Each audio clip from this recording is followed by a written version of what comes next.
Before we get into today's video, just want to say if you stick around until the end, I'll show you something very personal. My very first watercolor painting from 2018. It's a small bouquet I painted after watching a video by Emma Lefebvre. It's not perfect, but it started everything. So I hope you will stay with me until the end.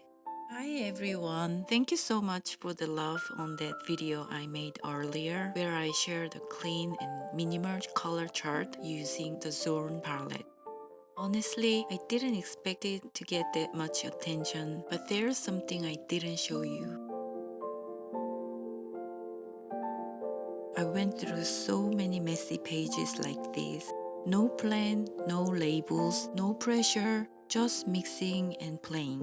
And not just with the Zorn palette, I also practiced with the primaries, red, yellow, and blue, and tried mixing in neutrals like burnt sienna, burnt umber, and yellow ochre to create the colors I wanted. All of this was done on flat sheets, totally unstructured. Sometimes the pages looked like nothing, but I kept doing it, so when beginners ask, do I need to make charts that clean and organized? My answer is, you can, but you don't have to. Honestly, the only reason I made that neat chart was because all my messy papers had become so overwhelming. I just need something I could look at and understand at a glance. It wasn't a goal, it was just one way of organizing what I had discovered. So think of it as a suggestion, food for thought, not a rule to follow. And some of you ask, how can I recreate the same colors later if you didn't write down the mixes? These days, I don't usually write down the exact ratios just because I've done a lot of color matching practice over time. It's not always perfect, but close enough. And if you're curious about how to do it, I highly recommend a video called How to Color Match with a Limited Palette by Emma Lefebvre. I'll link it in the description. It's clear, helpful, and super inspiring.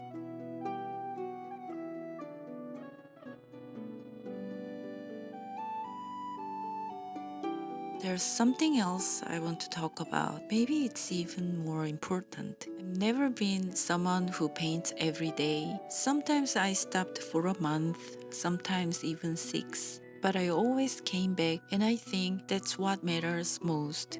Not perfect consistency, just returning again and again.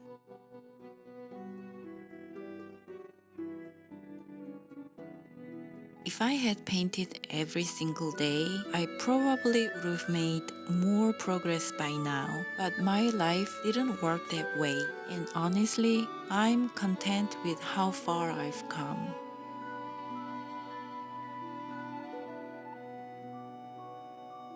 It wasn't just the technique that took time. One of the hardest parts for me in the beginning was the pigment names. Not just the names actually, but also their properties. Some pigments are granulating, some are staining, others don't. And I remembered, how am I ever going to remember all of these? I've never been great at memorizing things, especially not in English.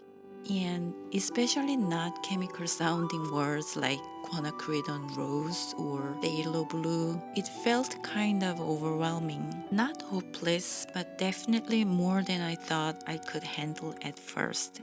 But after a few years of writing down pigment names again and again on scrap sheets of paper, I realized I had to start to remember them. Now, just because I kept coming back, even if slowly, even if imperfectly. So now I want to come back to the painting I mentioned at the beginning. In 2018, I painted a bouquet with a $6 kit watercolor set from Walmart on student grade paper. That was after watching one of Emma Lefebvre's videos. In December 2024, I painted another bouquet, but this time using the Zorn palette. And when I looked at it, I felt something different. It wasn't perfect, but I could finally notice a difference. Something small but real. The gap between the first painting and this one, it wasn't filled with perfect habits or flawless routines. It was filled with pauses, with messy practice, with long breaks, and with simply returning.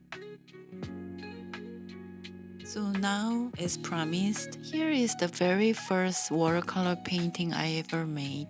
It's small, it's imperfect, but it still makes me smile because it reminds me of where I began.